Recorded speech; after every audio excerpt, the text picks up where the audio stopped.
আল্লাহ তাআলা বলেন ওয়াযাক্কির ফাইন্নায যিকরা তানফাউল মুমিনিন। আল্লাহ তাআলা বলেন আপনি বারবার উপদেশ দেন। একটা হলো একবার উপদেশ দেওয়া, আর একটা হলো বারবার উপদেশ দেওয়া। আল্লাহ বলতেছেন ওয়াযাক্কির, আপনি বারবার উপদেশ দেন, বারবার একই বিষয়ের ব্যাপারে বারবার দেন, কোনো সমস্যা নাই। এখন এই উপদেশ দেওয়া, নসিহত করা, ওয়াজ করা, এর মধ্যে কি আছে? আল্লাহ তাআলা বলেন ফাইন্নায যিকরা তানফাউল মুমিনিন।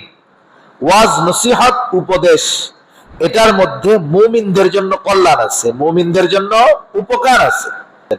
কি বলতেছেন? ইয়া আবা যর, হে আবু যর, ইত্তাকিল্লাহা হাইসুমা কুনতা। আবু যর, তুমি যেখানেই থাকো না কেন আল্লাহ তাআলাকে ভয় করবা। দুই নাম্বার বলতেছে শোনো, ওয়াআতিবিস সাইয়্যাতাল হাসানাতা তামহুহা। ও আবু যর, তোমার দ্বারা যদি কখনো অন্যায় কাজ হয়ে যায়, আবু যর তুমি একটা ভালো কাজ করবা। তিন নাম্বার নবীজি বলতেছেন ওয়া খালিকিন নাসা বিখুলুকিন হাসানিন।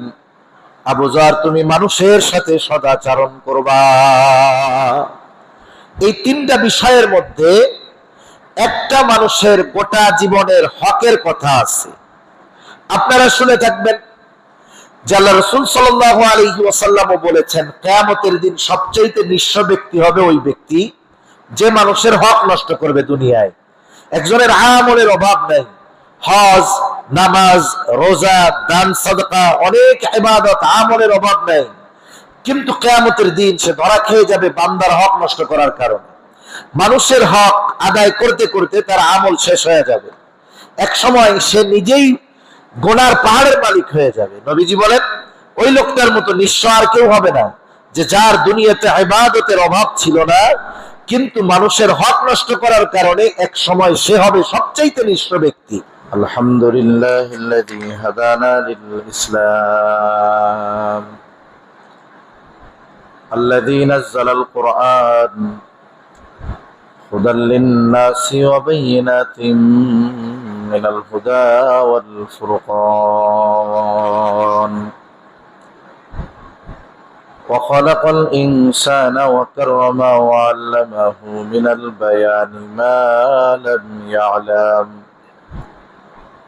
فسبحان الذي لا يحصى امتنانه باللسان ولا بالقلم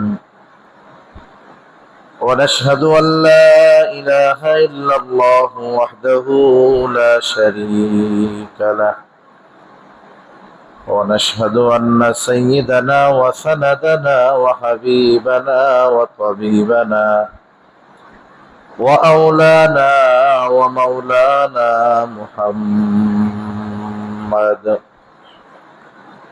صلى الله تعالى عليه وعلى آله وأصحابه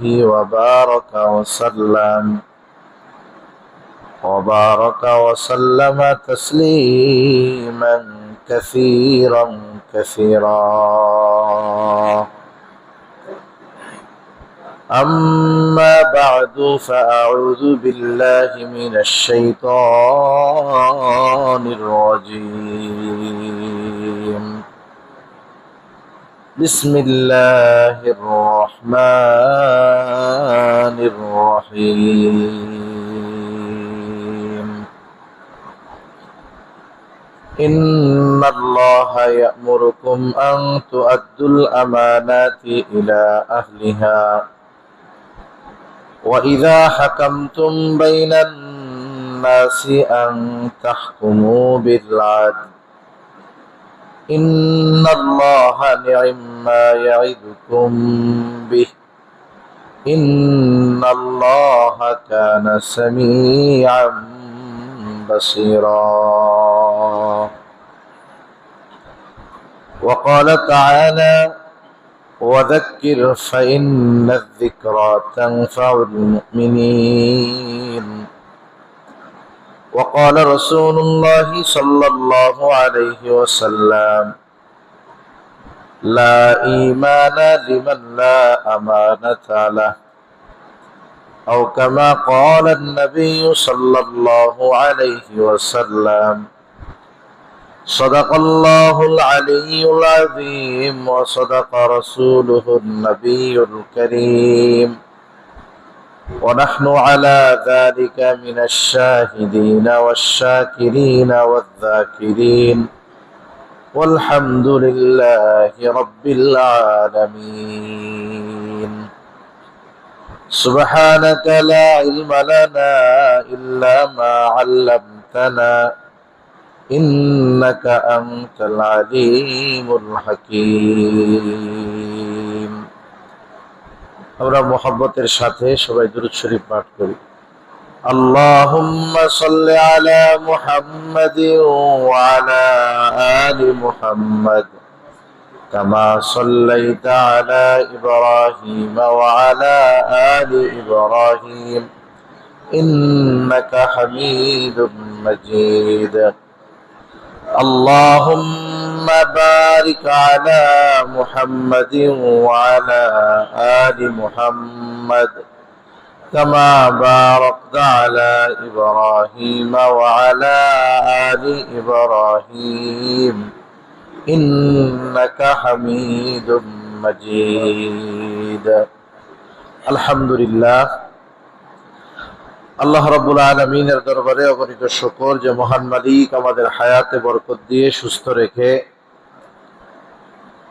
তার মহান হুকুম মাগরিবের নামাজ আদায়ের পরে দুনিয়ার সর্বোত্তম জায়গায় সর্বোত্তম মজলিসে আসার বসার কিছুদিনই মুযাকারা করার তৌফিক যে মহান মনিব আমাদেরকে দান করেছেন সে মহান মনিবকে খুশি করার জন্য মুহাব্বতের সাথে আমরা একবার কালিমাতুশ শুকর পাঠ করি আলহামদুলিল্লাহ। অগণিত দুরূদ ও সালাম সাইয়্যিদুল আম্বিয়া আশরাফুল আম্বিয়া খাতামুল আম্বিয়া ইমামুল মুরসালিন রাহমাতুল লিল আলামিন মুহাম্মাদুর রাসূলুল্লাহ সাল্লাল্লাহু আলাইহি ওয়াসাল্লামের উপর। হাদিসের মধ্যে আসছে আল্লাহ রাসূল সাল্লাল্লাহু আলাইহি ওয়াসাল্লাম বলেছেন, দুনিয়ার মধ্যে সর্বোত্তম জায়গা হলো মসজিদ, সবচাইতে উৎকৃষ্ট স্থান হলো মসজিদ, আর সবচাইতে নিকৃষ্ট জায়গা বাজার। বাথরুমরেও কিন্তু সবচাইতে নিকৃষ্ট জায়গা বলা হয় নাই, বাজারকে বলা হয়েছে সবচাইতে নিকৃষ্ট জায়গা। আবার দুনিয়ার মধ্যে অনেক মজলিস হয়, আল্লাহ রাসূল সাল্লাল্লাহু আলাইহি ওয়াসাল্লাম ওই মজলিসকে উত্তম মজলিস বলে অভিহিত করেছেন, যেই মজলিসে দ্বীনি আলোচনা করা হয়, দ্বীনি মুযাকারা করা হয়। রাসূল সাল্লাল্লাহু আলাইহি ওয়াসাল্লাম একবার মসজিদে নববীর মধ্যে ঢুকছেন, ঘরের সাথেই তো মসজিদ, ঢুকছেন, ঢুকে দেখলেন দুইটা দল মসজিদের দুই পাশে আছে। এক পাশের দল তারা আল্লাহ তাআলার কাছে রোনাজারি করতেছে, আল্লাহ তাআলার কাছে ক্ষমা চাইতেছে, জান্নাত চাচ্ছে, জাহান্নাম থেকে নাজাতের জন্য আল্লাহ তাআলার কাছে দোয়া করতেছে, রোনাজারি করতেছে। আর এক পাশে আরেক দল, এরা কিছু দ্বীনি মুযাকারা করতেছে, যার দ্বারা কিছু ইলম অর্জন হবে, কিছু জানা হবে। আল্লাহ রাসূল সাল্লাল্লাহু আলাইহি ওয়াসাল্লাম এই দুই দলকেই উত্তম দল অভিহিত করলেন। তবে যারা দ্বীনি মুযাকারা করতেছে, রাসূল সাল্লাল্লাহু আলাইহি ওয়াসাল্লাম নিজে তাদের দলের মধ্যে গিয়া বসলেন। কেন? কারণ প্রথম দল যারা আল্লাহ তাআলার কাছে রোনাজারি করতেছে, জান্নাত চাচ্ছে, জাহান্নাম থেকে মুক্তি চাচ্ছে, আল্লাহ তাআলা চাইলে তাদের দোয়া কবুল করতেও পারেন, নাও পারেন। কিন্তু যারা ইলমি আলোচনা করতেছে, দ্বীনি আলোচনা করতেছে, তাদের এই আলোচনার দ্বারা তারা দ্বীনি ব্যাপারে জানতেছে, আমল করলে এর সওয়াব প্রতিদান তারা পাবে, এ ব্যাপারে নিশ্চিত কোনো সন্দেহ নাই। দুই মজলিসই উত্তম, তবে ইলমি আলোচনা, দ্বীনি আলোচনা যে মজলিসে হয় ওই মজলিসকে বেশি উত্তম আল্লাহ রাসূল বলেছেন। এজন্য আমরা বসেছি দুনিয়ার সর্বোত্তম জায়গায়, সর্বোত্তম মজলিসে। আল্লাহ তাআলার কাছে কোনো জিনিস কবুল হওয়ার জন্য ব্যাপকতার প্রয়োজন নাই, আল্লাহ রাসূল সাল্লাল্লাহু আলাইহি ওয়াসাল্লাম হাদিসের মধ্যে জানায় দেন, নবীজি বলেন, আখলিস দীনাকা ইয়াকফিকাল আমালুল কালিল। ঈমান খাঁটি করো, অল্প আমল নাজাতের জন্য যথেষ্ট হয়ে যাবে। আবার আল্লাহ তাআলা কোরআনুল কারীমের মধ্যে অনেক আমলের কথা বলেন নাই। সূরা মুলকের মধ্যে আল্লাহ তাআলা বলেন, আল্লাযী খালাকাল মাউতা ওয়াল হায়াত লিয়াবলুয়াকুম আইয়ুকুম আহসানু আমালা। আল্লাহ তাআলা বলতেছেন, তিনি আল্লাহ কে, আল্লাযী খালাকাল মাউতা ওয়াল হায়াতা, যিনি মৃত্যু এবং জীবন সৃষ্টি করেছেন। এরপরে বলতেছেন কেন সৃষ্টি করেছে, বলে লিয়াবলুয়াকুম, তোমাদের পরীক্ষা করার জন্য। কিসের পরীক্ষা? আল্লাহ তাআলা বলেন, আইয়ুকুম আহসানু আমালা, তোমাদের মধ্যে কার আমল কত সুন্দর। এই জন্য আল্লাহ এমনটা বলেন নাই আইয়ুকুম আকসারু আমালা, কার আমল কত বেশি। তার মানে আল্লাহ তাআলা সুন্দর আমল চান। নবীও বললেন অল্প আমল নাজাতের কারণ হবে যদি ঈমান খাঁটি হয়। এজন্য মজলিস ছোট হোক, কিন্তু মজলিসটা যদি ইখলাস ওয়ালা হয়, মজলিসটা যদি একমাত্র আল্লাহর জন্য হয়, তাহলে ওই মজলিসে অবস্থানকারী, বলনেওয়ালা, শ্রবণ করনেওয়ালা, যারা এর সাথে যে কোনো ভাবে সম্পৃক্ত থাকবে, এরা সকলেই কামিয়াব। এজন্য আল্লাহ তাআলা, আমি যে আয়াত তেলাওয়াত করেছি, একটা হাদিস তেলাওয়াত করেছি, আল্লাহ তাআলা আমাকে ইখলাসের সাথে কিছু কথা বলবার, আল্লাহ তাআলা আমাদের কিছু কথা শুনবার এবং কথাগুলোর উপরে আমল করবার তৌফিক আল্লাহ দান করেন। সকলে বলি আমিন। হিজরি বর্ষের প্রথম মাস চলতেছে, মুহররম মাস। প্রথম জুমা আজকে গেছে। নিঃসন্দেহে প্রত্যেকটা মসজিদেই এই হিজরি মাস, সাথে সাথে মুহররম মাসের ফজিলত, আশুরার বিষয়গুলো নিয়ে আলোচনা হয়েছে। প্রত্যেক জায়গায় আলোচনা হয়েছে। সাথে সাথে এতটুকু কথা আমি যোগ করার জন্য শুধু এতটুকু বলতেছি যে আজকে যদি এটা হিজরি বর্ষ না হয়ে ইংরেজি বর্ষ হতো, গোটা দুনিয়ায় তোলপাড় সৃষ্টি হয়ে যেত। কিন্তু আমাদেরকে যদি আমাদের ইমাম সাহেবরা, ওলামায়ে কেরামরা আজকে আরবি কয় তারিখ না বলে, অনেক সময় আমরা বলতেও পারি না। তা আমি অনেক মসজিদের মধ্যে এই বিষয়টা বলছি, অনেক জায়গায় অনেকে সামনে উদ্যোগ নিয়েছে, অনেকে। আপনাদেরকে ওই দৃষ্টিকোণ থেকে বলা, আমি জানি না আছে কিনা। এই হিজরি তারিখ, এর সাথে আমাদের অনেকগুলো ইবাদতের সম্পৃক্ততা আছে, যেগুলো গুরুত্বপূর্ণ ইবাদতের মধ্যে। যেমন রোজা রাখি আমরা, ইংরেজি তারিখ হিসাবে রাখা হয় না। রোজা রাখি এই চন্দ্র তারিখ তথা হিজরি তারিখ অনুযায়ী। আমরা যাকাত দেই হিজরি তারিখ অনুযায়ী। এই যে হজ চলে গেল, হজ হয়েছে ইংরেজি মাসে, ইংরেজি মাসের হিসাবে না, হজ হবে হিজরি তারিখ অনুযায়ী। তাহলে ইসলামের মৌলিক 5টি বিষয়ের 3টি বিষয়ের সম্পৃক্ততা আছে এই হিজরি তারিখের সাথে, আরবি তারিখের সাথে। এজন্য একটা সমাজের সবাই যদি আরবি তারিখের ব্যাপারে অজ্ঞ হয়ে যায়, সকলেই গুনাহগার হয়ে যেতে পারে। কিছু মানুষের কমপক্ষে জানা দরকার। কিন্তু আফসোস, অনেক জায়গায় গিয়ে দেখবেন যে মসজিদে 5 ওয়াক্ত নামাজ পড়ে মুসল্লি আরবি তারিখ তো বহুদূর, মাস কি এটাই বলতে পারে না। অথচ এগুলো আমাদের জানা দরকার ছিল। এজন্য আপনারা একটা কাজ করতে পারেন, মসজিদের বাইরে সুন্দর একটা হোয়াইট বোর্ড দিয়ে দিতে পারেন। ইমাম সাহেব, মুয়াজ্জিন সাহেব একটু কষ্ট করলেন, অথবা মুসল্লিরাই কষ্ট করলেন, উপরে লেখা থাকলো 1446 হিজরি, তারপরে লেখা থাকলো মাস মুহররম। প্রতিদিন মাগরিবের আজানের সময় আস্তে করে মুছে তারিখটা পরিবর্তন করে দেওয়া হলো। এতে কি হবে? কমপক্ষে যারা মসজিদে আসা যাওয়া করে, এরা তারিখ, মাস, বছরটা সম্পর্কে জানতে পারবে। এই আমলটা আমরা করবো ইনশাআল্লাহ, যদি সম্ভব হয়। যদি না থাকে এই কাজটা আমরা করবো, আল্লাহ তৌফিক দান করেন। আমি যে আয়াত আপনাদের খেদমতে তিলাওয়াত করেছি, উক্ত আয়াতের মধ্যে আল্লাহ সুবহানাহু ওয়া তাআলা খুবই সুন্দর 2টা ওয়াজ স্বয়ং আল্লাহ তাআলা আমাদেরকে করেছেন। ওয়াজ মাহফিল, নসিহাত, এটা যুগের পর যুগ হয়ে আসতেছে। এটা যে প্রথমেই আমাদের দেশে হচ্ছে তা না। প্রত্যেকটা নবী রাসূল ওয়াইজ ছিলেন, উম্মতদেরকে ওয়াজ করতেন, আর নবীদের ওয়াজ শিখাইয়া দিতেন আল্লাহ তাআলা।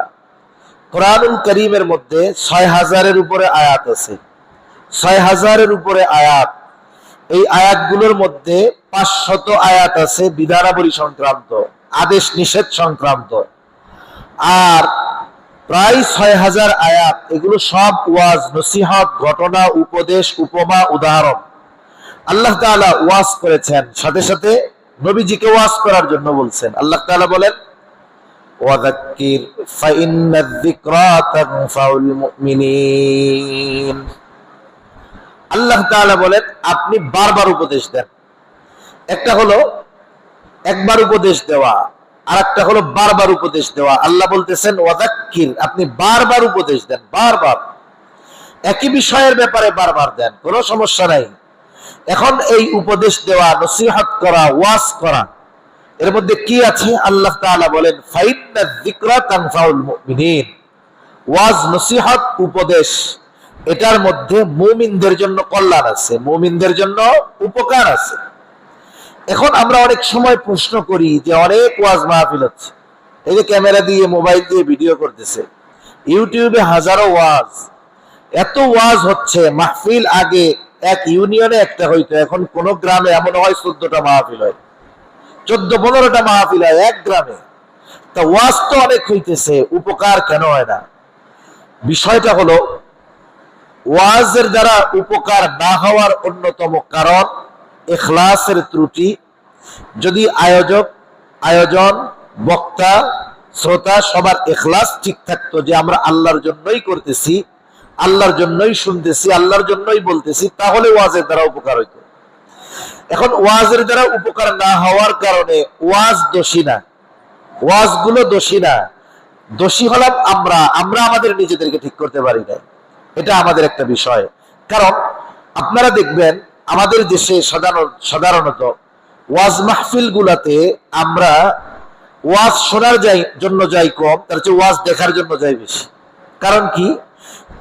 বাংলাদেশের যদি বড় একজন বুজুর্গ আসেন, যিনি অপ্রসিদ্ধ, অপরিচিত, ওনারে কেউ চিনে না, কিন্তু উনি অনেক বড় একজন বুজুর্গ মানুষ, ওনার নাম আমরা ইউটিউবে দেখি নাই, ওনার নাম আমরা শুনি নাই, দেখবেন তাহলে ওনাকে দাওয়াত দিলে লোকজন যাবে না, কারণ ওনাকে চিনে না, দেখতে যাবে কাকে?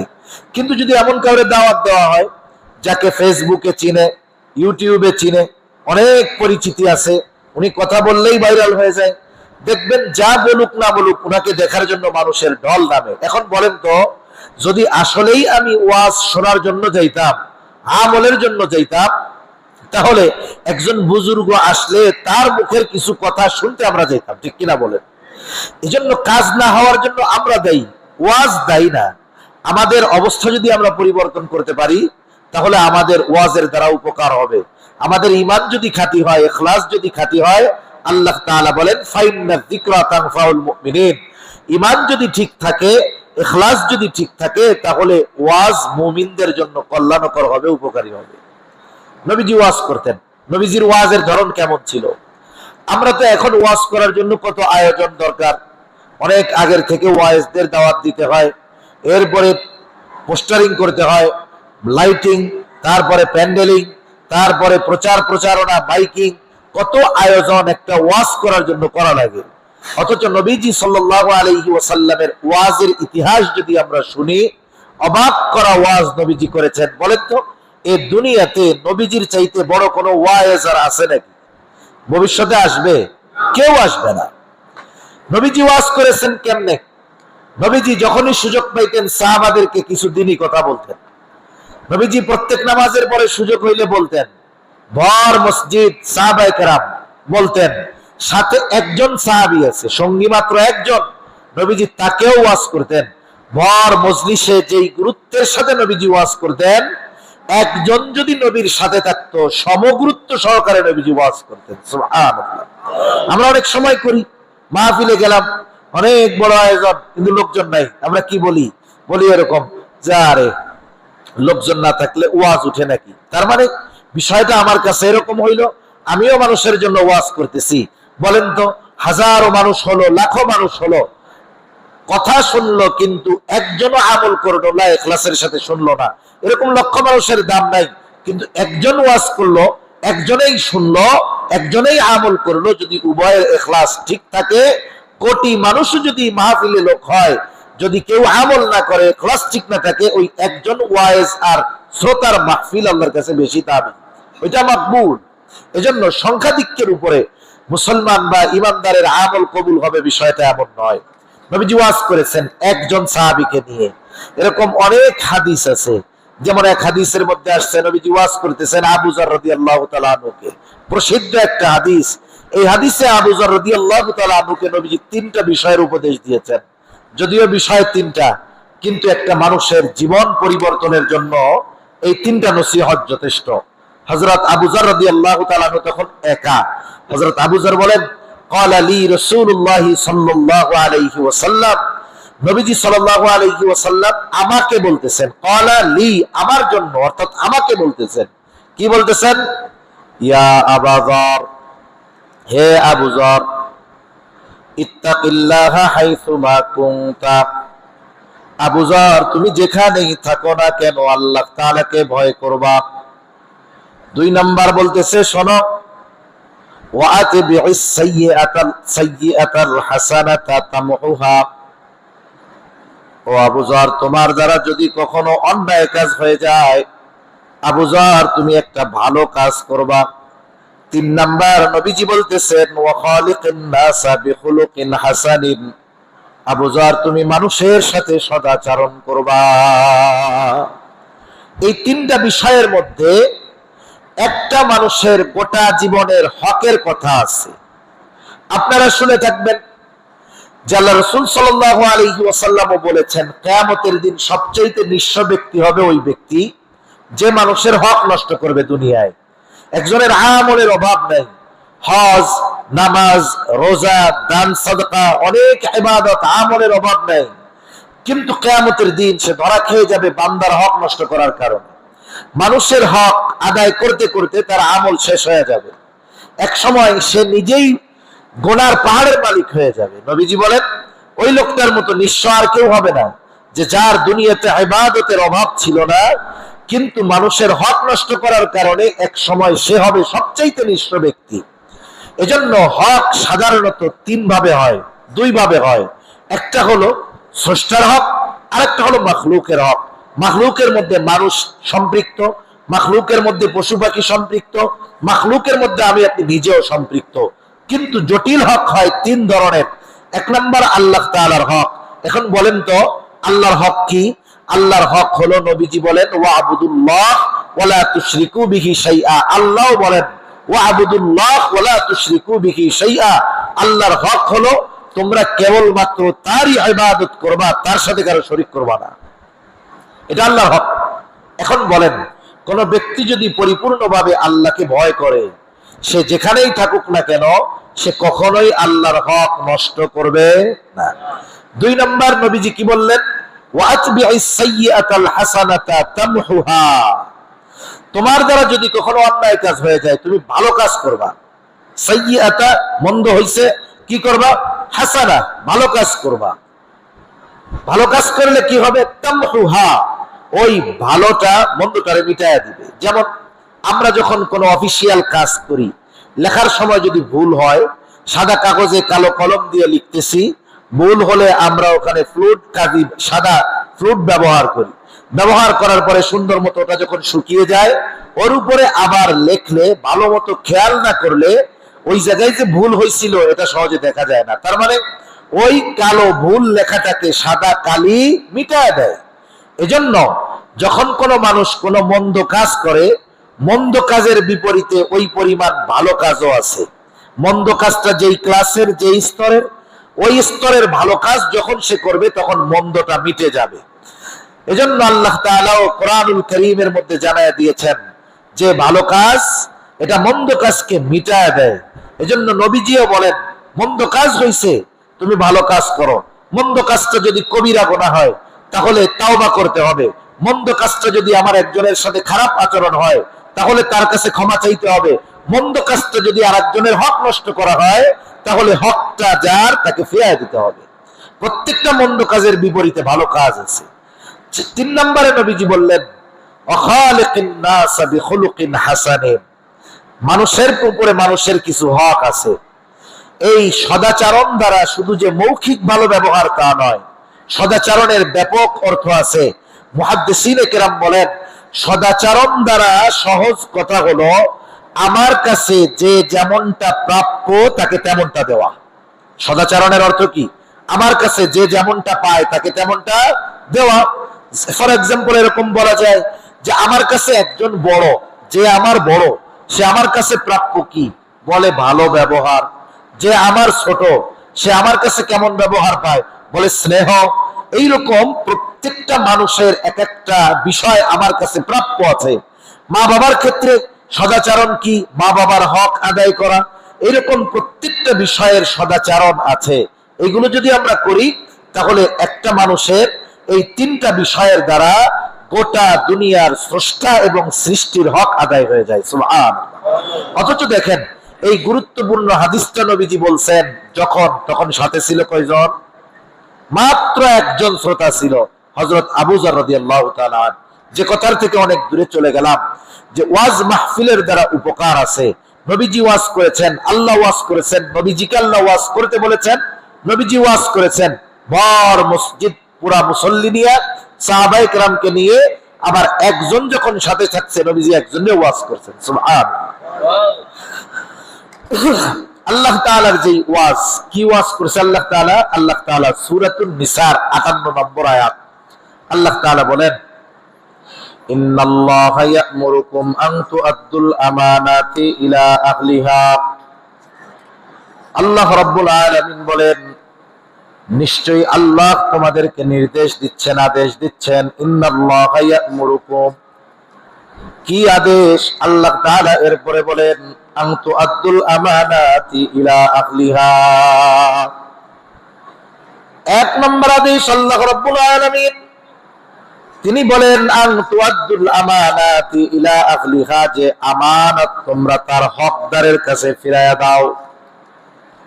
আমানতদারিতা এটা গুরুত্বপূর্ণ একটা বিষয়। আমানতদারিতা মুমিনের ঈমানের অবিচ্ছেদ্য একটা অংশ। মুমিন সে কখনো খেয়ানতকারী হতে পারে না, আর খেয়ানতকারী মুমিন হতে পারে না। এই জন্য নবীজি সাল্লাল্লাহু আলাইহি ওয়াসাল্লাম এক হাদিসের মধ্যে বলেন, লা ঈমানা লিমান লা আমানাতা লা, যার মধ্যে আমানতদারিতা নাই তার ঈমান নাই। আমানতদারিতা এটা হলো মুমিনের ভূষণ। মুমিন আমানতদার হবে, এটা স্বাভাবিক বিষয়। আর আমানতদার যে নয় সে মুমিন হবে না। নবীজি সাল্লাল্লাহু আলাইহি ওয়াসাল্লাম এক হাদিসের মধ্যে আমানতহীনতা তথা আমানতের খেয়ানতকে মুনাফিকের আলামত বলে অভিহিত করেছেন। قال رسول الله صلى الله عليه وسلم আয়াতুল মুনাফিকি সালাত। নবীজি বলেন মুনাফিকের আলামত হলো তিনটা। এক নম্বরে নবীজি বলেন ইযা হাদাসা কাযাবা। মুনাফিকের অন্যতম আলামত, মুনাফিক যখন কথা বলে মিথ্যা কথা বলে। ইযা ওয়াদা আখলাফা, মুনাফিক যখন ওয়াদা করে ওয়াদা খেলাফ করে।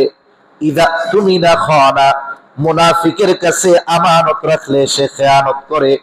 আর এক হাদিসের মধ্যে আরেকটা বাড়ায় আসছে, নবীজি বলেন ওয়া ইযা তাখাসামা ফাজারা, মুনাফিকের সাথে যখন কারো ঝগড়া বিবাদ হয় মুনাফিক অশ্লীল মন্দ বকাঝকা করে। এই যে মুনাফিকের চারটা দোষ, এটা আমাদের সমাজে অনেক নামাজির মধ্যে আছে, অনেক হাজী সাহেবের মধ্যে আছে, অনেক ভালো মানুষ আমরা যাদেরকে মনে করি তাদের মধ্যে আছে। আছে আপনাদের এলাকায় এরকম একেবারে চারটাই তার মধ্যে আছে। কিন্তু চার দোকানে যায় কি বলে আমার মতো বড় ইমানদার আর কেউ নেই, আমার ইমান সবচেয়ে ঠিক আছে, নামাজ না পড়লে কি আমার ইমান ঠিক আছে। এখন দেখেন কথায় কথায় মিথ্যা বলা, ওয়াদা খেলাফ করা, কথায় কথায় বকাঝকা দেওয়া, আমানতের খেয়ানত করা, এগুলো মুনাফিকের আলামত। এগুলো বড় এক জীবাণু, এক ভাইরাস। মানুষের শরীরে যখন ভাইরাস ঢুকে, করোনা ভাইরাস যখন আসছে, ভাইরাস ঢুকছে, যার শরীরে জায়গা করার মতো জায়গা পেয়েছে, যার রোগ প্রতিরোধ ক্ষমতা দুর্বল, তাকে ভালো মতো অ্যাটাক করছে, ফুসফুস খেয়ে দিয়েছে, সে এক সময় মারা গেছে। তার মানে বোঝা গেল ভাইরাস যদি শরীরের মধ্যে ঢুকে জীবন বিনাশ করে দিতে পারে। করোনায় যদি কেউ মারা গিয়ে থাকে, ইমান নিয়ে যদি মরে, আল্লাহ কি কিয়ামতে জিজ্ঞেস করবে নাকি করোনায় মরলি কেন, তোর ঠিকানা জাহান্নাম? এরকম আল্লাহ বলবে? বলবে না। বরং মহামারীতে মরছে, ইমান নিয়ে যদি মরতে পারে, আল্লাহ তাআলা তাকে শাহাদাতের মর্যাদা দিতে পারেন, ঠিক কিনা বলেন? কিন্তু এই মুনাফিকের আলামত গুলো এমন ভাইরাস, এটা আমাদের জীবন নাশ করবে না, কিন্তু ইমান নাশ করে দিবে। মুনাফিকের আলামত এগুলো মানুষের ইমানকে ধ্বংস করে দেয়। এজন্য আমরা এখন থেকে দৃঢ় প্রতিজ্ঞাবদ্ধ হব, জীবনের যত কঠিন মুহূর্ত আসুক না কেন, আমরা কখনো মিথ্যার আশ্রয় নিব না, আমরা কখনো মিথ্যা প্রতিশ্রুতি ওয়াদা দিব না, আমরা কখনো জবান দিয়ে বকাঝকা করব না, খারাপ কথা বলবো না। আমাদের জবানের প্রতিটা কথা তো আল্লাহ তাআলা রেকর্ড করেন, নিজে তো সাক্ষী আছেন। সাথে সাথে আল্লাহ তাআলা বলেন, মা ইয়ালফিযু মিন কাউলিন ইল্লা লাদাইহি রাকীবুন আতীদ। আমরা জবান দিয়ে যে কথাগুলো বলি, সদা সতর্ক একজন ফেরেশতা ওই কথাগুলো সংরক্ষণ করে রাখে। আধুনিক বিজ্ঞান বলে মানুষের কোনো কথা ধ্বংস হয়ে যায় না। কথা যে ধ্বংস হয়ে যায় তা নয়, আমি আপনি যে কথাগুলো উচ্চারণ করি সব বাতাসের মধ্যে আছে। সব কোথায় আছে? বাতাসের মধ্যে আছে। বাতাসকে ব্যবহার করে পৃথিবীর এক প্রান্ত থেকে আর এক প্রান্তে কথা পৌঁছিয়ে দেওয়া হয়, এগুলোর মধ্যে সংরক্ষণ আছে। এজন্য আমি কথা বলার সময় চিন্তা করব, আমার জবান দিয়ে যেন মিথ্যা বের না হয়, আমার জবান দিয়ে যেন অশ্লীল কোনো কথা বের না হয়, আমার জবান দিয়ে যেন বকা বের না হয়। নবীজি বলতেছেন, তোমরা দুটো জিনিস হেফাজতের গ্যারান্টি দাও, আমি জান্নাতের গ্যারান্টি দিব। কি? নবীজি বলেন, একটা হলো এই দুই চোয়ালের মধ্যবর্তী যে গোশত জিহ্বা, এইটা হেফাজতের গ্যারান্টি দাও। আর দুই উরুর মধ্যখানে যে লজ্জা স্থান, এটা হেফাজতের গ্যারান্টি দাও, আমি নবী তোমাদের জান্নাতের গ্যারান্টি দিয়ে দিব। সুবহানাল্লাহ। এজন্য জবান যদি নিয়ন্ত্রণে না আনা যায়, আসলে প্রকৃত মুসলমান হওয়া যায় না। নবীজি বলেন, আল মুসলিম মান সালিমাল মুসলিমুনা মিন লিসানিহি ওয়া ইয়াদিহি। নবীজি বলেন, আল মুসলিম, মুসলমান হলো সে যার জবান এবং হাতের অনিষ্ট থেকে অপর মুসলমান নিরাপদ থাকে। এজন্য জবানকে আমরা হেফাজত করব। তা আমি যে কথার জন্য হাদিসটা বললাম, যে মুনাফিকের অন্যতম একটি আলামত আমানতের খেয়ানত করা, এটা মুনাফিকের আলামত। আর আমানতের হেফাজত করা এটা মুমিনের ভূষণ। কারণ আল্লাহর নবী বলেছেন, যার মধ্যে আমানতদারিতা নাই তার ঈমান নেই। ঈমানের সাথে আমানতের সম্পৃক্ততা। আমলে কমতি আল্লাহ ক্ষমা করে দিবে, কিন্তু ঈমানে যদি কমতি হয় তাহলে আমাদের বাঁচা কঠিন হয়ে যাবে। মনে করেন আপনি একটা কলস নিয়েছেন, কলস আপনি খাল থেকে অথবা টিউবওয়েল থেকে পানি ধরে রাখবেন। আপনার কলসটা খুব সুন্দর, কিন্তু আপনার কলসটা ছিদ্র আছে।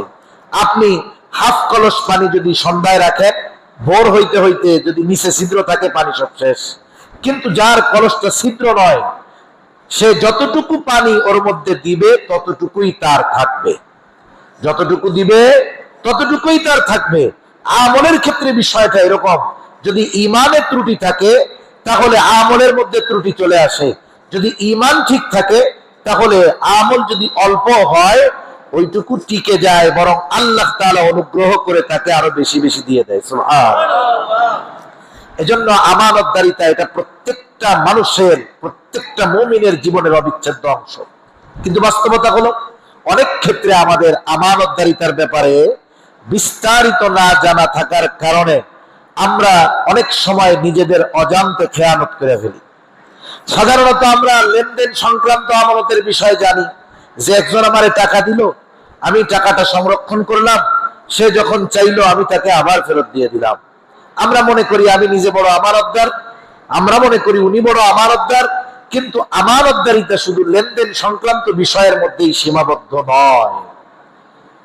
লেনদেন সংক্রান্ত বিষয়টা কম বেশি আমাদের জানা আছে, এই জন্য আমি আর ওইদিকে বেশি কথা বলবো না। তবে এতটুকু মনে রাখতে হবে, কেউ যদি কোনো বিষয়, কোনো বস্তু, কোনো জিনিস আমার কাছে রাখে, রাখার সময় যদি বলে যে হুজুর এটা আপনার কাছে আমানত, সে আমাকে একটা 500 টাকার ছেঁড়া নোট দিয়েছে। আমি চিন্তা করলাম নোটটা তো পুরাতন, আমি বাজারে আসি, অসুবিধা কি, আমি বাজার করে নিয়ে যাই, পরবর্তীতে তাকে নতুন একটা 500 টাকার নোট দিয়ে দিবে। এটা হবে না। কেন হবে না? কারণ সে আমার কাছে যেই বস্তুটা আমানত রাখছে, হুবহু সেই বস্তুটাই তাকে আমার ফেরত দেওয়া লাগবে, এটা আমানত। কিন্তু সে যদি বলে না, এটা আপনার কাছে আমি এমনি হেফাজতের জন্য জমা রাখলাম, এখানে আপনার কাছে সংখ্যাটা জমা, বস্তুটা আপনি অন্যটা দিতে পারেন, আপনি ব্যয় করলেন, পুরান টাকা দিছিল, নতুন টাকা দিলেন, সমস্যা নাই। এজন্য জামানত আর আমানতের মাসালাগুলো আলাদা আলাদা। এখন আসেন তাহলে 1 নম্বরে লেনদেনের ক্ষেত্রে আমাদের সকলকে আমানতদার হতে হবে। লেনদেনের আরো অনেক বিষয় আছে। আল্লাহ রাসূল সাল্লাল্লাহু আলাইহি ওয়াসাল্লাম যে আয়াতটা তিলাওয়াত করেছি, এটা আর লম্বা একটা শানে নুজুল আছে, আমি ওইদিকে যাব না। তবে মুফাসসিরিনে কেরাম এই আয়াতে উল্লেখিত আমানতকে সব ধরনের আমানতের মধ্যে উল্লেখ করেছেন। একটা বিষয় দেখেন, আমার কাছে যদি কারো হক থাকে সেটা আমাকে আমানত মনে করতে হবে। আর দায়িত্বটা কি? আল্লাহ তাআলা নির্দেশ দিচ্ছেন, আমার কাছে যদি কারো আমানত থাকে, যে হকদার সে যদি ভুলেও যায়, আমাকে নিজ দায়িত্বে তার হক পৌঁছায়া দিতে হবে, বুঝাইয়া দিতে হবে, এটা আমার দায়িত্ব। কিন্তু আমাদের দেশে অনেক সময় এমন হয়, দূরের কথা বাদ দেন, আমরা তো অনেক সময় আমাদের বোনদের সম্পদও খেয়ে ফেলি। বোনদের সম্পদ আমরা খেয়ে ফেলি, আমরা আমাদের আত্মীয় স্বজনের সম্পদ খেয়ে ফেলি, আমরা আমাদের প্রতিবেশীর সম্পদ খেয়ে ফেলি। অনেক সময় অনেকের সম্পদ আমার মধ্যে আছে, সে জানে না, তার মনে নাই, আমি জানি। উচিত ছিল আল্লাহর নির্দেশ, আন তুআদ্দুল আমানাতি ইলা আহলিহা, আমানত হকদারের কাছে তুমি ফিরাইয়া দাও, অথচ আমি জানার পরেও তাকে ফিরাইয়া দেই না, এটা বড় ভুল কাজ। এজন্য হকদারের মনে থাক আর না থাক, আল্লাহ তাআলা আমাকে আপনাকে নির্দেশ দিয়েছে এই হক মালিকের কাছে পৌঁছায় দেওয়া। সেজন্য লেনদেন সংক্রান্ত বিষয়ে আমরা চেষ্টা করব ক্লিয়ার হয়ে দুনিয়া থেকে যাওয়ার জন্য। কারণ হক যদি মানুষের ওমার উপরে থেকে যায়, কিয়ামতের দিন টাকা পয়সা জমি জাতি দিয়ে এই লেনদেন বা এই হক আদায় করা সম্ভব হবে না। হয়তো আমার নেকি দিতে হবে, নয়তো তার গুনাহ নিয়ে আমাকে হক আদায় করতে হবে। এজন্য লেনদেনের ব্যাপারে আমরা সব সময় স্বচ্ছতার উপরে থাকার চেষ্টা করব। 2 নম্বর, আমানতদারিতা হয় কথার মধ্যে, কথাও কিন্তু আমানত হয়। قال رسول الله صلى الله عليه وسلم إذا حدث الرجل ثم التفت فهي أمانة। নবীজি সাল্লাল্লাহু আলাইহি ওয়াসাল্লাম বলেন, যখন কোন মানুষ কথা বলে আর এদিকে সেদিকে তাকায়, ফাহিয়া আমানাতুন, ওই কথাটাও আমানত হয়ে যায়। অনেক সময় এমনটা হয়, আমাকে মানুষ বিশ্বাস করে, আপনাকে বিশ্বাস করে, এসে বলে যে চাচা এই বিষয়টা আপনার কাছে বললাম, আপনি আর কারো কাছে বললেন না। কিন্তু আমাদের খাসলাত হলো, অভ্যাস হলো, মানুষ যেই কথাটা আমাকে আপনাকে বলতে মানা করে, অধিকাংশ ক্ষেত্রে আরেকজনের কাছে না বলা পর্যন্ত আমার আর ভালো লাগে না। ও আমার চোখের আড়াল হওয়ার আগে আমি আরেকজনে ডাক দিয়ে বলি, এদিকে আসেন চাচা, শুনছেন নি কি আমার কি কইছে জানেন? বলে না, আমি না বললে কেমনে জানবো? বলে আমাকে খুব বিশ্বাস করে, আমার কাছে এই কথাটা বলছে, আমারে কারো কাছে বলতে মানা করছে, আমি শুধু আপনারই কইলাম, আপনি কিন্তু কাউরে কইেন না। চাচা, কাজ শেষ। চাচা মনে করবে হুজুর যেহেতু একজনের কাছে বলছে, তাইলে একজনের কাছে বলা মনে হয় জায়েজ আছে। এবার উনি আরেকজনকে বলবে যে দেখো হুজুর আমারে খুব বিশ্বাস করে, হুজুর কি মিথ্যা কথা কয়? না না, হুজুর আমার এই কথা বলছে, কারো কাছে বলতে মানা করছে, আমি শুধু তোমার কাছে কইলাম, তুমি কিন্তু কাউরে কইও না। কাজ শেষ। ফজরের নামাজের পরের কথা জোহর হতে হতে 100 জনের কাছে পৌঁছায় গেছে, কিন্তু যে যারাই বলে শুধু কি বলে, তোমারে কইলাম, তুমি কারো কাছে কইও না। এখন বলেন, এই যে কথার খেয়ানত হলো, এটা কি একটা আছে না 100টা হয়েছে?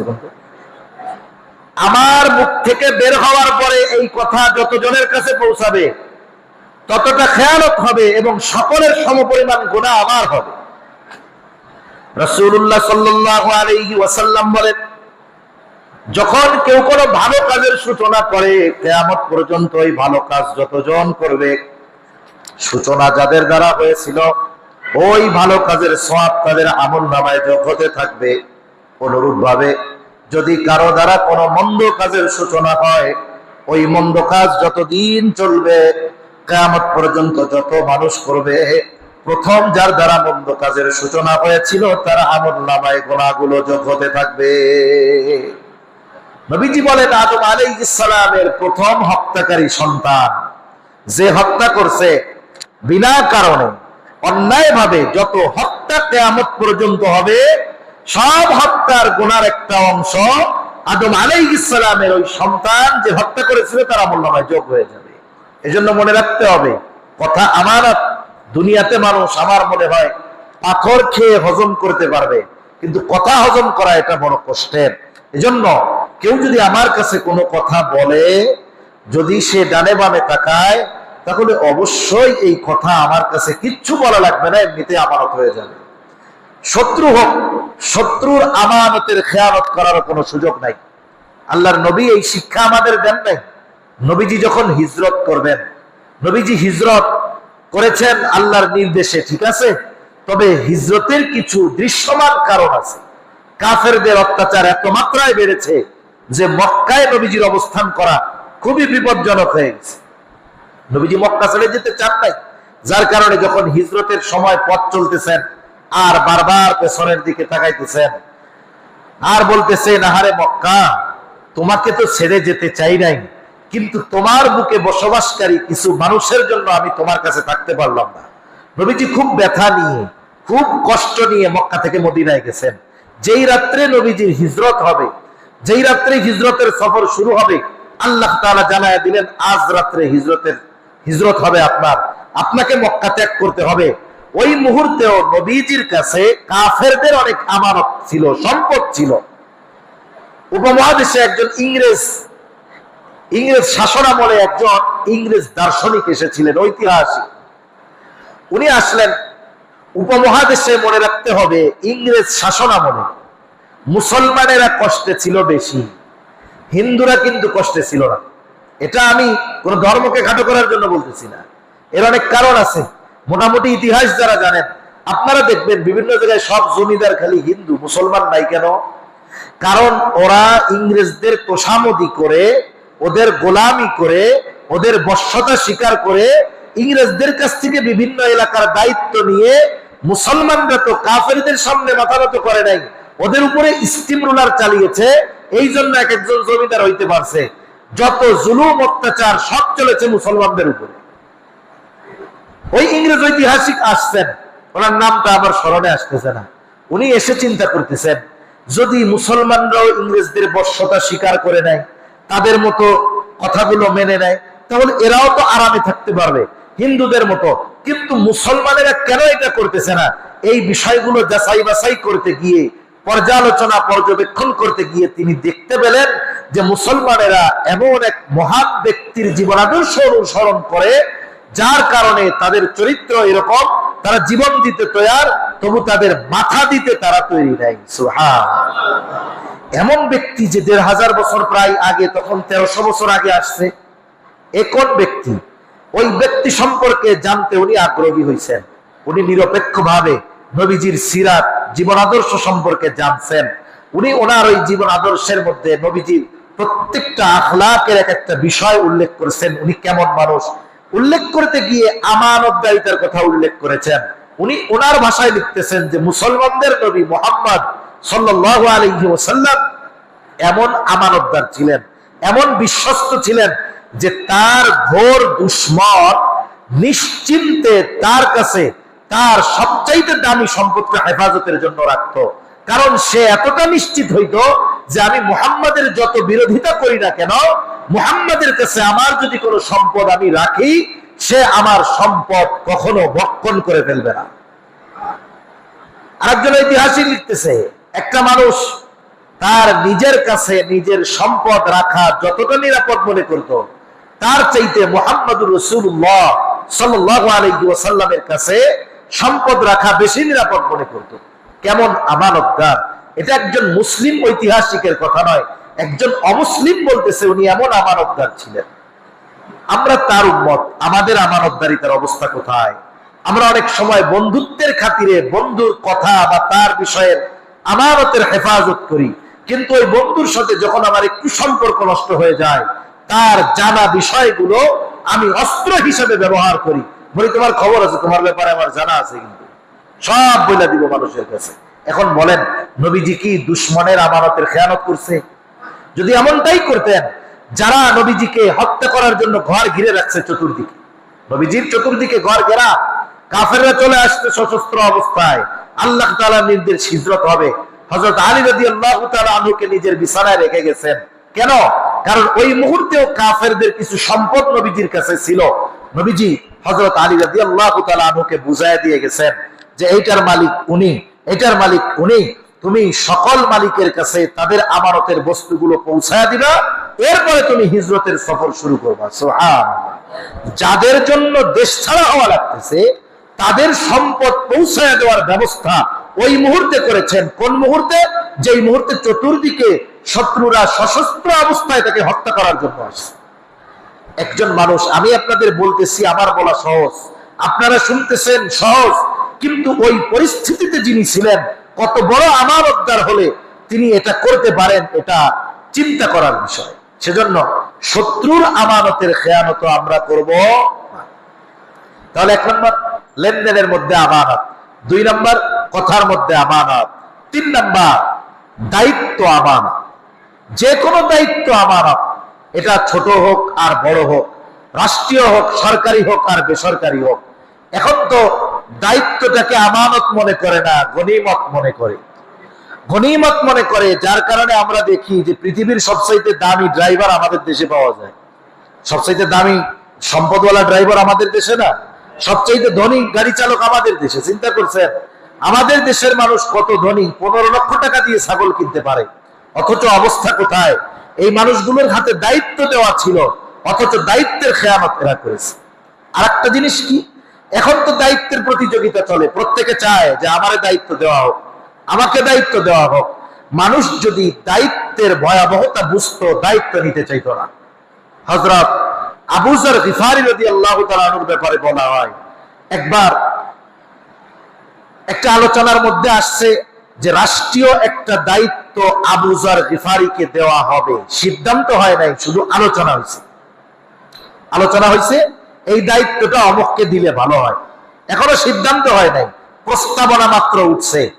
ওই মিটিং এর মধ্যে যারা ছিলেন, মজলিসে যারা ছিলেন, একজন গিয়ে আবু যর গিফারীকে বলতেছে, আজকে তো ওই মিটিং এ এই আলোচনা হইলো, তোমারে তো ওই দায়িত্ব দেওয়া হতে পারে। আমরা হইলে খুশি হইতাম যে আমাকে রাষ্ট্রীয় একটা দায়িত্ব দেওয়া হবে, এটা তো আমার জন্য বড় গৌরবের বিষয়। আমার সামসা সেলারা সুন্দর মতো পোস্টার বানানো শুরু করতো, অমুককে এই দায়িত্ব দেওয়ায়, অমুককে অভিনন্দন, এই সব দিয়ে অবস্থা খারাপ হয়ে যেত। আবু যর গিফারী যখন শুনছেন যে ওনারে রাষ্ট্রীয় দায়িত্ব দেওয়া হবে, ওনার ঘুম হারাম হয়ে গেছে, রাতে আর ঘুম হয় না। উনি আস্তে করে রাতের বেলা গাট্টি গুট্টি নিয়ে এলাকা ছেড়ে চলে গেছে। কেন গেছে? যদি থাকি, দায়িত্ব যদি দিয়ে দেয়, দায়িত্বের খেয়ানত যদি হয়ে যায়, আমি কার কাছে জবাবদিহিতা করব? হযরত ইমাম আযম আবু হানিফা রাহমাতুল্লাহি আলাইহি, ইমাম আবু হানিফা রাহমাতুল্লাহি আলাইহির লম্বা ইতিহাস। ইমাম আবু হানিফাকে খলিফা মনসুর এসে বলতেছে যে প্রধান বিচারকের আসন খালি, আপনি প্রধান বিচারকের দায়িত্ব নেন। আমাদের দেশে রাষ্ট্রীয় সংবিধানে সব জায়গায়, কোরআনেও আল্লাহ তাআলা আগে বিচারপতির নাম আছে। বিচারপতির, প্রধান বিচারকের দায়িত্ব, প্রধান কাজীর দায়িত্ব আপনি নেন। প্রস্তাব দিছে কে? স্বয়ং খলিফা মনসুর, মানুষের সামনে ইমাম আবু হানিফা রাহমাতুল্লাহি আলাইহি তার প্রস্তাব ফিরায় দিয়েছে যে আমার দ্বারা এটা সম্ভব না। খলিফা প্রস্তাব দিয়েছে, যেই পদ পাওয়ার জন্য মানুষ ঘুরে, আর উনি প্রস্তাব ফিরায় দিল, তাও খলিফার মুখের উপরে। খলিফা রাগ হয়ে গেছে, কারণ মানুষের দেমাগ বাড়ে কয়েক সময়, যখন দেখবেন পয়সা নাই, ক্ষমতা নাই, দেমাগও নাই। যখন দেখবেন ক্ষমতা আছে, টাকা পয়সা আছে, দেখবেন দেমাগ থাকে অন্যরকম। উনি তো খলিফা, হাতে চাবুক, ইমাম আবু হানিফার গায়ে রাগে একটা বাড়ি মেরে দিচ্ছে। ইমাম আবু হানিফা চলে গেছে, খলিফা মনসুরও চলে গেছে। খলিফা মনসুর যখন রাজপ্রাসাদে গেছে, খলিফা মনসুরের চাচা বলতেছে, মনসুর, কাজ তো ভালো হয় নাই, তুমি ইমাম আবু হানিফার গায়ে হাত দিয়েছো, চাবুক দিয়ে বাড়ি মারছো, কাজ তো ভালো করো নাই। আর মানুষ যখন রাগে থাকে, সে এমন কিছু সিদ্ধান্ত নিয়ে বসে রাগের মাথায়, যেই সিদ্ধান্ত তার গোটা জীবনের আফসোসের কারণ হয়। আপনাদের এলাকায় অনেক সময় বিবাহ বিচ্ছেদ, তালাক হয় কি হয় না? আপনাদের এলাকায় 2-4 জন এরকম আছে নাকি যে স্ত্রী রান্না করছে, খুব মজা হয়েছে, খুশির ঠেলায় কয়, যা তোর 14 গোষ্ঠী ধরে দিয়া দিলাম? এরকম কেউ কখনো দেয় না। দেয় কেন? ছোট্ট বিষয় থেকে দ্বন্দ্ব লাগে। দ্বন্দ্ব কি? তরকারিতে লবণ কমছে, লবণের বাটিও পাশে আছে, লবণ নিলেই তো কাজ শেষ, কিন্তু শয়তান এসে মাথার মধ্যে ঢুকাইছে, দেখছো কি রান্না বান্না করে, লবণও ঠিক মতো দেয় না। এবার সে বলে, কি রান্না করছো? লবণ টবণ ঠিক মতো দাও না। এবার মহিলা কয় তোমার 3 পোলা পান পালতে পালতে জীবন শেষ, লবণ দেই না মরিচ দেই, মাথা ঠিক থাকে? শয়তান আইসা ওরে দেখছস কামাই করে তুই খাওয়াস, এই যে একটা সপ্তাহ ব্যবসা বাণিজ্য করে আসলি, বৃহস্পতিবার রাত্রে আইসস, তোর মুখের উপরে তর্ক করে, করতে বড় সাহস। এবার কয় এই যে এক সময় কথার থেকে কি হয়, এই বিষয়টা এমন এক পর্যায়ে চলে যায়, সে তখন একবারে 14 গোষ্ঠী ধরে দিয়ে দেয়। এখন বলেন, রাগের মাথায় দিয়ে দিল, কিন্তু যখন দেওয়া শেষ, শয়তানের এক মিশন শেষ, শয়তান চলে যায় না? বলেন তো এইবার মোহাব্বত আগের চেয়ে বাড়ে না কমে? এবার তো নাই, এর লেগে বাড়ে। এই বাড়াটাও বাড়ায় শয়তানে, যাতে এইবার দুইজনকে মিলায়া দিয়া একটা হারাম কাজে লিপ্ত করে দেওয়া যায়। এজন্য মানুষ রাগের মাথার সিদ্ধান্ত কখনোই ঠিক হয় না, অধিকাংশ ক্ষেত্রে ভুল হয়। এজন্য এগুলো জীবনের মূল নীতি, যে আমাদের রাগ যখন উঠবে কোনো বিষয়ে আমরা সিদ্ধান্ত নিব না, সিদ্ধান্ত নিতে হবে ঠান্ডা মাথায়, রাগের মাথায় সিদ্ধান্ত নেওয়া যাবে না। এখন খলিফা মনসুর রাগের মাথায় বাড়ি মারছে, এখন তো লজ্জা লাগতেছে।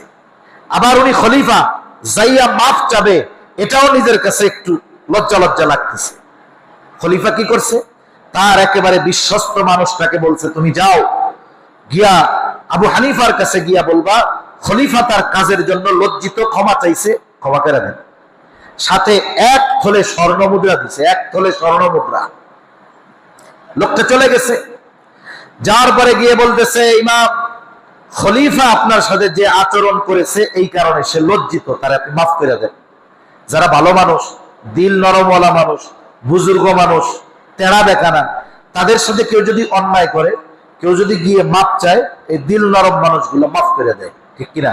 এটা নববী এক সিফাত, নববী এক গুণ। কথা বলতে গেলে অন্যদিকে চলে যাবে। আল্লাহর নবী যখন মক্কা বিজয় হয়েছে, মক্কা বিজয়ের পরে কয়েকজনের নামে ওয়ারেন্ট ছিল, ওয়ারেন্ট, এমন ওয়ারেন্ট দেখা মাত্র গুলি করবে, কোনো অসুবিধা নাই, যেখানেই পাওয়া যায় তাদেরকে হত্যা করা হবে। কাবার গ্লাস ধরে ঝুলে থাকলে হত্যা করা হবে, কাবার ভেতরে যদি যায় তাও তাদেরকে হত্যা করা হবে। এর মধ্যে একজন ছিল ওয়াহশী রাদিয়াল্লাহু তাআলা। সে তো জানতে পারছে যে সে মোস্ট ওয়ান্টেড একজন ব্যক্তি, যেখানেই পাবে তারে মেরে ফেলবে। সে বহু দূরে আত্মগোপন করে আছে, সামনে যাওয়ার উপায় নাই, গেলেই শেষ। একজনে বলতেছে ওয়াহশী, এভাবে আর কতদিন থাকবা, কোনো মতে নবীজির সাথে গিয়ে দেখা করো, তাহলে দেখবা মাপ পেয়ে যাবা। ওয়াহশী খুব লুকায় আত্মগোপনে নবীজির কাছে আসছে। আশা এসে বলতেছে কে তুমি? বলে আমি ওয়াহশী। নবীজি বলতেছে কোন ওয়াহশী? আমার চাচা হামজাকে যে হত্যা করেছে সেই ওয়াহশী? বলে হ্যাঁ। কেন আসছো? বলে আমি আসছি ঈমান আনার জন্য, ইসলাম গ্রহণ করার জন্য। নবীজি দেখেন মোস্ট ওয়ান্টেড পারসন তার পাশে, হাতে পেয়ে গেছেন। যখন বলছে ইসলাম আনার গ্রহণ করার জন্য, নবীজি কিছু বলতেছেন না, সে তার কৃতকর্মের জন্য ক্ষমা চাইছে, তারপরে ঈমান আনছে। কারণ ঈমান তো এমন এক জিনিস, ইন্নাল ইসলাম ইয়াহদিমু মা কানা ক্বাবলা। একজন কাফের যখন ঈমান আনে, অতীতে সে যত অন্যায় করুক না কেন, ঈমান আনার কারণে অতীতের সব আল্লাহ মাফ করে দেয়। সুবহানাল্লাহ। নবীজির কাছে আসছে, নবীজি মাফ করে দিছে না? ঈমান আনানোর আগে যদি চাইতেন কতল করে দিতে পারতেন না? পারতেন, কিন্তু নবীজি করেন নাই। এই যে নববী এক গুণ ক্ষমা। ইমাম আবু হানিফার কাছে গেছি, ইমাম বলছে মাফ করে দিছি, যাও। এখন আপনি যে মাফ করলেন, প্রমাণটা কেমনে? এই যে বাদশাহ আপনার জন্য 1 থলে স্বর্ণ মুদ্রা পাঠাইছে, আপনি যদি এইটা গ্রহণ করেন বাদশার হাদিয়া, তাইলে বাদশাহ নিশ্চিত হবে যে আপনি তারে ক্ষমা করছেন। ইমাম আবু হানিফা বলেন না, এটা আমার নেওয়ার উপায় নাই, আমি মাফ করে দিছি এটা নিশ্চিত। আর ওই লোক বলতেছে নিতেই হবে, না নিলে তো সমস্যা। ইমাম আবু হানিফা রাহমাতুল্লাহি আলাইহি বলতেছেন এটা নেওয়া যাবে না। বলে আপনি রাইখা দেন, আপনি নিজে ব্যয় না করেন, এটা মানুষকে সদকা করে দিয়েন। ইমাম আবু হানিফা বলে শোনো, এই সম্পদ তোমার কাছ থেকে রাখার পরে আমি ব্যয় করি নাকি অন্য কাউকে সদকা করে দেই সেটা বিষয় নয়, বরং তোমার খলিফা জানবে ইমাম আবু হানিফা আমার দেওয়া হাদিয়া গ্রহণ করেছে। জোরাজুরি করার পরে ইমাম আবু হানিফা বলে তোমার খলিফা এত স্বর্ণ মুদ্রা পাইলো কোথায়? বলে কোথায় পাবে? রাষ্ট্রীয় কোষাগার বাইতুল মাল থেকে দিয়েছে। ইমাম আবু হানিফা এবার বলতেছে শোনো, এই সম্পদ তুমি তোমার খলিফার কাছে ফিরায় দিবা এবং তাকে এটাও বলবা খলিফার জন্য রাষ্ট্রের থেকে যেই নির্ধারিত ভাতা আছে, বেতন আছে, এর বাইরে 1 একটা টাকা নিজের কাজে ব্যয় করার অধিকার ইসলাম তাকে দেয় নাই। এই সম্পদ তার কাছে আমানত, এটা ব্যয় করার অধিকার তাকে ইসলাম দেয় নাই। এই দায়িত্ব পালনের জন্য তাকে যতটুকু দেওয়া হবে ওইটুকু তার। এখন দেখেন তো, একটু চিন্তা করেন তো, যে আমাদের দেশ সহ গোটা দুনিয়ার অবস্থা কি? যে দায়িত্ব পায় যেই জায়গার, ও মনে করে এটা আমার আব্বার, এটা আমার বাবার, কেমন যেন আমি উত্তরাধিকার সূত্রে পাইছি, এগুলো সব আমার। একবারে দৈত্যর মতো গিলে খেয়ে ফেলে সব। অবস্থা এরকম। ইমাম আবু হানিফা এই কথা বলার পরে লোকটা অনেক সময় বলতেছেন, একটু রাগ হয়ে গেছে। ইমাম আবু হানিফার কাছ থেকে গিয়ে খলিফার কাছে বলতেছে যে এই যে স্বর্ণ মুদ্রা তো রাখেই নাই, বরং এই কথা বলছে, আপনি যে রাষ্ট্রের এই সম্পদ ব্যয় করেন, বলছে এটা আমানতের খেয়ানত, এটা দায়িত্বের খেয়ানত।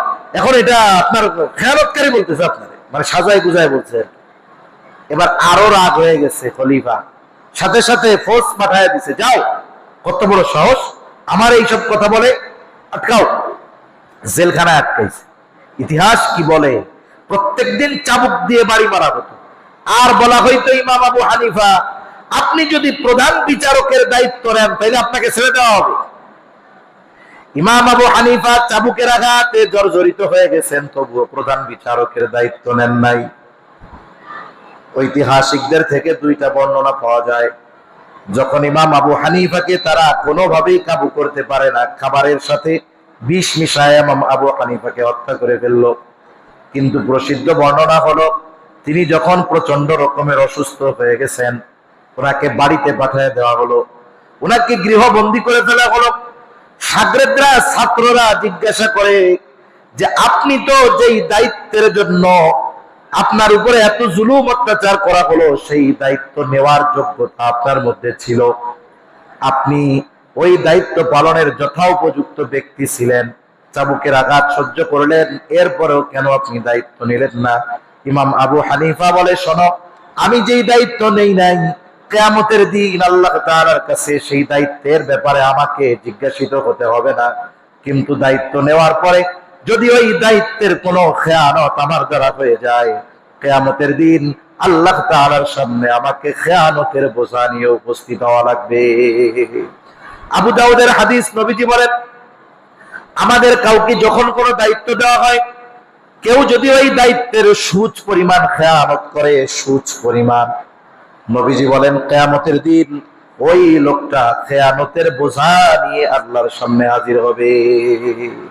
দায়িত্ব যত বড়, খেয়ানত তত বড় হয়। মনে রাখবেন, একজনের দায়িত্বের পরিধি যত বড়, তার খেয়ানতের পরিধিও তত বড় হয়। কথার কথা, এক্সাম্পল, যে একজন মেম্বার, সে যদি 1 টাকা চুরি করে, মেম্বারের ক্ষমতা কতটুকু একটা ওয়ার্ডের মধ্যে, তাহলে 1 টাকা চুরি করে 1 ওয়ার্ডের পরিমাণ সে খেয়ানত করলো। চেয়ারম্যান যদি 1 টাকা খেয়ানত করে, তাহলে তার হাতে যখন 1 টাকা আসবে, ওই 1 টাকার হক ইউনিয়নের সবার আছে। কারণ যেই সম্পদের মধ্যে একাধিক ব্যক্তির হক আছে, ওই সম্পদ বন্টন হওয়ার আগে প্রত্যেকটা কণার মধ্যে সবার হক থাকে। মনে করেন এক জমিতে 10 ভাই মালিক, আপনি একটা মাটির টাকা উঠাইছেন, 1 মুষ্টি মাটি উঠাইছেন, বলেন তো এই মাটির মধ্যে হক আছে কয়জনের? নিঃসন্দেহে 10 জনের আছে। একটা ধান নিয়েছেন, নিশ্চয়ই 10 জনের হক আছে, কারণ বন্টন হয় নাই তো। প্রত্যেকটা কণার মধ্যে হক আছে। এখন চেয়ারম্যান যদি একটা গম চুরি করে, তাহলে ওই ইউনিয়নের সবার হক নষ্ট করা হবে। এইভাবে আপনি যান রাষ্ট্র পর্যন্ত, রাষ্ট্রপ্রধান যদি 1 টাকা চুরি করে, তাহলে ওই রাষ্ট্রের যত মানুষ আছে সবার হক নষ্ট করা হবে। এজন্য দায়িত্ব যত বড়, ওই দায়িত্বের খেয়ানত তত বড় হয়, পরিমাণ যত ছোট হোক। এজন্য যে কোনো দায়িত্ব, এটা সরকারি দায়িত্ব হোক, বেসরকারি দায়িত্ব হোক, আমরা আমাদের দায়িত্ব সব জায়গায় পূরণ করব। অনেক সময় আমরা মনে করি যে যারা একেবারে কৃষিকাজ করে, জমিনের মধ্যে খাটে, এই মানুষগুলো মনে হয় দায়িত্বের খেয়ানত করে না। এনারাও করে। অনেক সময় অনেক এলাকায় ধান লাগায়, পাট লাগায়। একজনকে পাঠাইছে, তুমি আমার জমিটা পরিষ্কার করে দিয়ে এসো, সকাল থেকে দুপুর এতটুকু করবে, ঠিক আছে। এখন ও ইচ্ছা করে কম করলো, আগামী দিন এই কাজটা আবার করার জন্য লোকটাকে ঠকাইলো। এই যে সে পরিশ্রম করলো ঠিক, কিন্তু দায়িত্ব যথাযথভাবে পালন না করার কারণে সেও খেয়ানতকারী। একজন শিক্ষক, আমাদের দেশে একটা সময়, আমরাও প্রাইমারি স্কুলে পড়ছি, আমাদের সময় এত কোচিং প্রাইভেট ছিল না এইসব, আর মুরব্বীরা তো ওনাদের সময় ছিলই না। এখন কি হবে, এখন স্যার ক্লাস করাইতেছে, অঙ্ক যাই করতেছে, যে করছো হ্যাঁ তোমরা বুঝতে পারছো, 20 জন স্টুডেন্টের 5 জন বলে স্যার বুঝতে পারছে। সবার মেধা কি সমান নাকি? 15 জন তো বুঝে নাই। স্যার এবার বলে বুঝবা কেমনে, কোচিং এ তো যাও না, কোচিং এ না গেলে বুঝবা? অথচ স্যারের দায়িত্ব ছিল ক্লাসে বুঝায় দেওয়া। তার মানে স্যার বেতন নিচ্ছে আর উনি নিজেকে আদর্শ শিক্ষক মনে করতেছে, অথচ উনি একজন বড় খেয়ানতকারী। এভাবে আমাদেরকে নিজেদের জাস্টিফাই করতে হবে যে আমি আমার জায়গায় আমানতদার আছি কিনা, আমার কাছে আমার সন্তান আমানত। আমি আমার সন্তানগুলোকে যদি দিন না শেখাই, দিনের উপরে না চালাই, দিন না চেনাই, তাহলে আমি খেয়ানত করতেছি সন্তানদের ব্যাপারে। কিয়ামতের দিন কিন্তু আল্লাহ জিজ্ঞাসা করবে।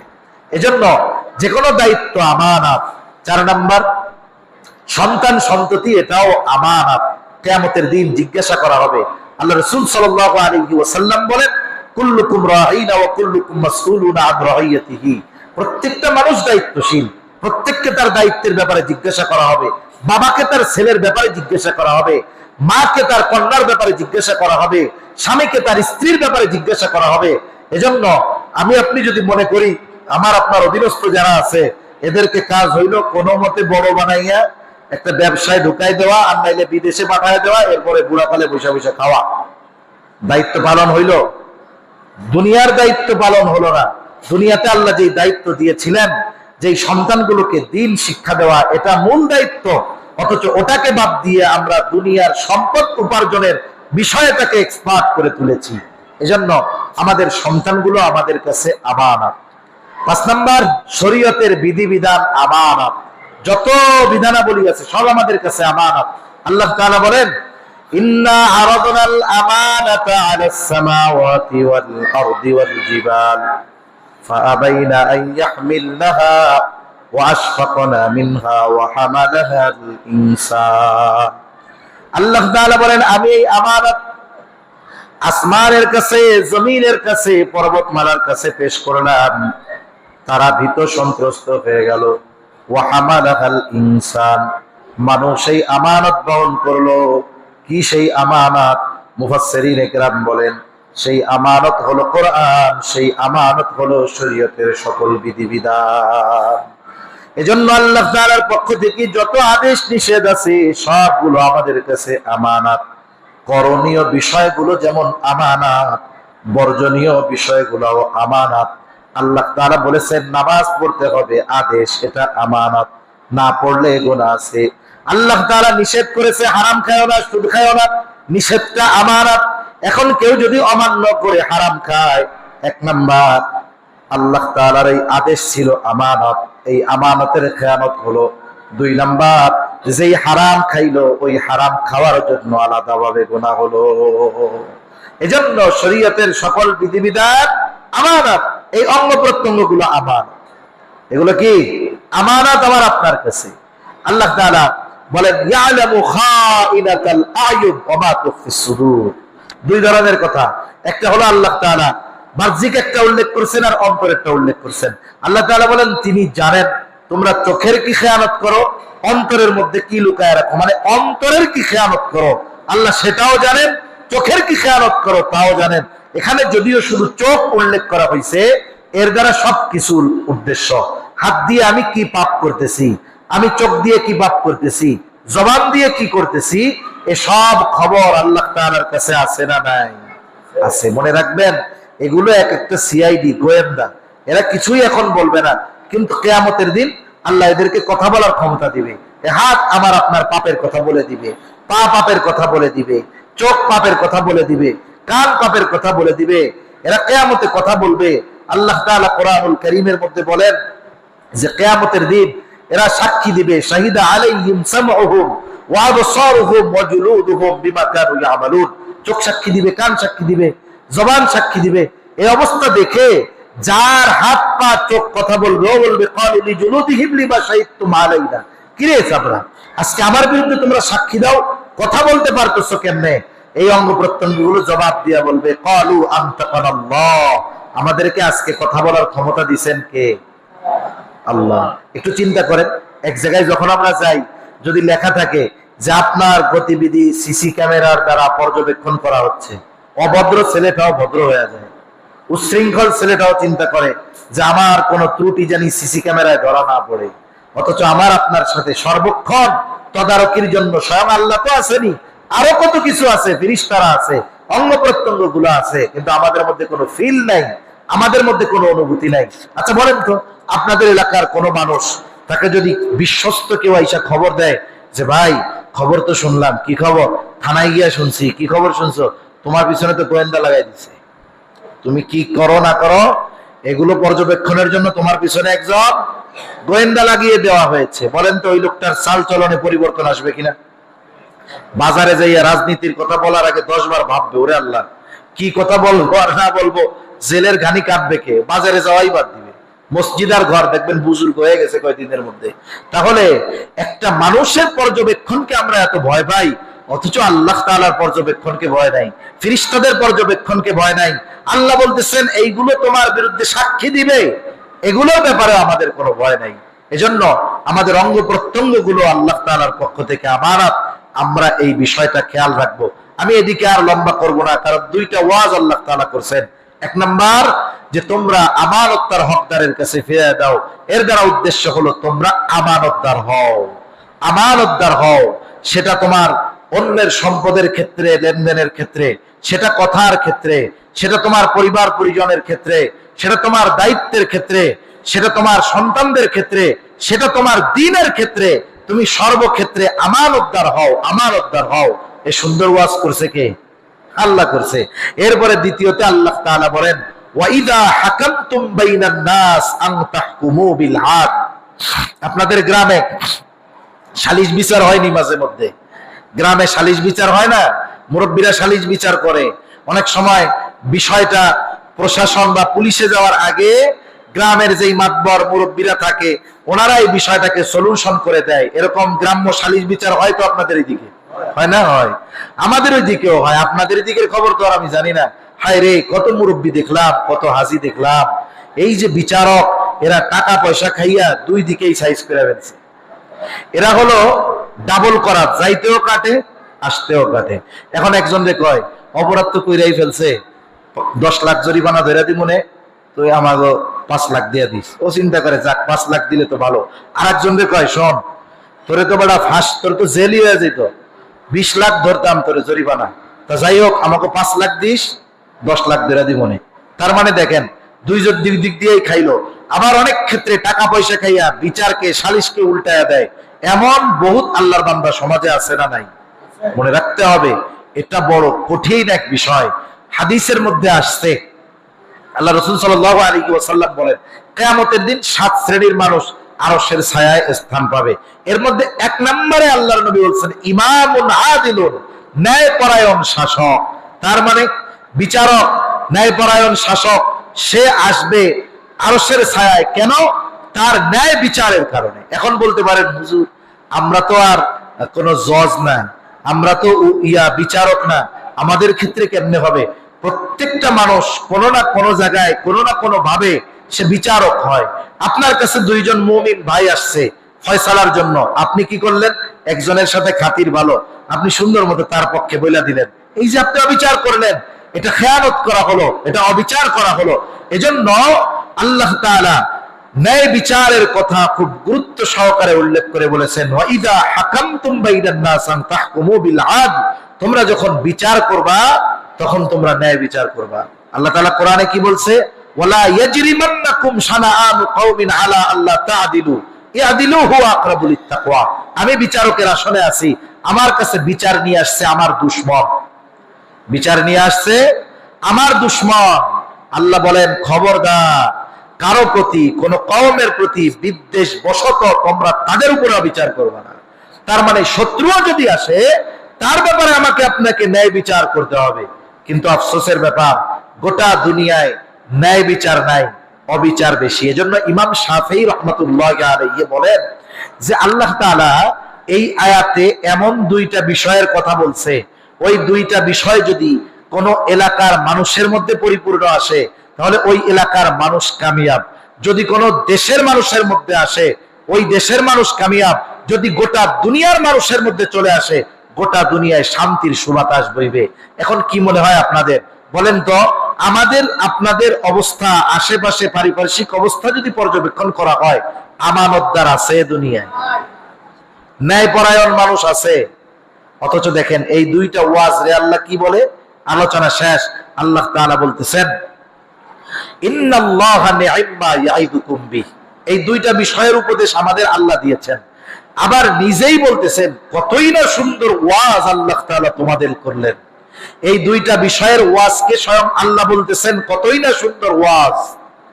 ইন্নাল্লাহা নি'ম্মা ইয়াইদুকুম বিহি, কতই না সুন্দর ওয়াজ তিনি তোমাদেরকে করলেন। এরপরে আল্লাহ কি বলেন যে শুনে রাখো, ইন্নাল্লাহা কানা সামিআন বাসীরা।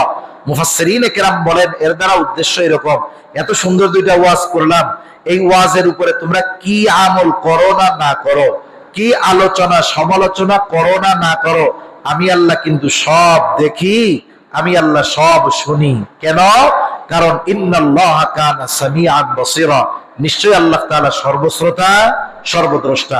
সেজন্য আজকের এই মজলিসে আমাদের শিক্ষা হলো যে আমরা আমানতদার হব, বলেন ইনশাআল্লাহ। 2 নাম্বার, যে কোনো ক্ষেত্রে, পরিবারের ক্ষেত্রেও যদি কোনো বিচার আসে, সন্তানদের মধ্যেও যদি বিচার আসে, অনেক সময় পিতা সন্তানদের ব্যাপারে 2 নজরে দেখে না। সন্তানদের কোনো সমস্যাও যদি আপনি সমাধান করেন, এখানেও আপনাকে ন্যায়পরায়ণ হতে হবে। আসছে 2 মুমিন, আপনি ইনসাফের ভিত্তিতে ন্যায় বিচার করবেন। যে কোনো জায়গায় আমরা ন্যায়পরায়ণ হব যদি এই 2টা গুণ অর্জন করতে পারি, আগে যদি নিজের মধ্যে আনতে পারি, আশা করা যায় আল্লাহ তাআলা আমাদেরকে আখিরাতে মাফ করে দিবেন ইনশাআল্লাহ। আল্লাহ সুবহানাহু ওয়া তাআলা আমাদের সবাইকে এই 2টা গুণে গুণান্বিত হওয়ার তৌফিক দান করুন। সকলে বলি আমিন। ওয়া আখিরু দাওয়ানা আনিল হামদুলিল্লাহি রাব্বিল আলামিন। আসসালামু আলাইকুম ওয়া রাহমাতুল্লাহি ওয়া বারাকাতুহু।